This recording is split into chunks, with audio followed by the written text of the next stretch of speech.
sem angel poslan od Boga. Spočela boš in rodila sina.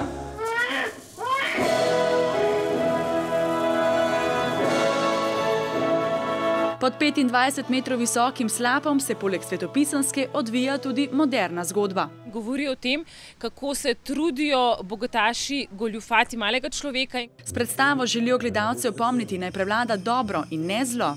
In res upamo, da nam bodo ljudje nam sledili, ne hudiču, ki je letos v podobi Mamona. Vabim k ležernosti, vabim k brezdelju, pohlepu. Grabite zase, nimate še vsega.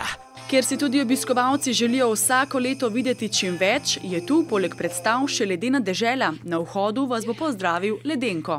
Jaz sem škrat Ledenko in sem eden izmed 3 škratov. Ob vrtu ledenih vrtnic prestol varuje ledena kraljica, njena hči, ledena princesa, pa vam bo izpolnila kakšno skrito željo ob vodnjaku želja. Pa katerega lahko vršete kakšen kamenček in se vam bo zagotavljam, da pri meni želja uresničila.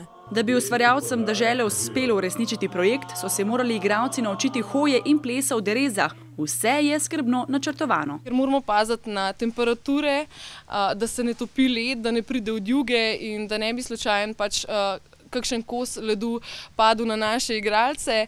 Led je v 14 dneh ustvaril domačin, ki si želi še nižjih temperatur, da bi čarovnija obstala. Letos je deželo prvič ustvaril v obliki kroglic. To je ena od teh naprav, ki sem cel, ki jo uporabljam za tele kugalce.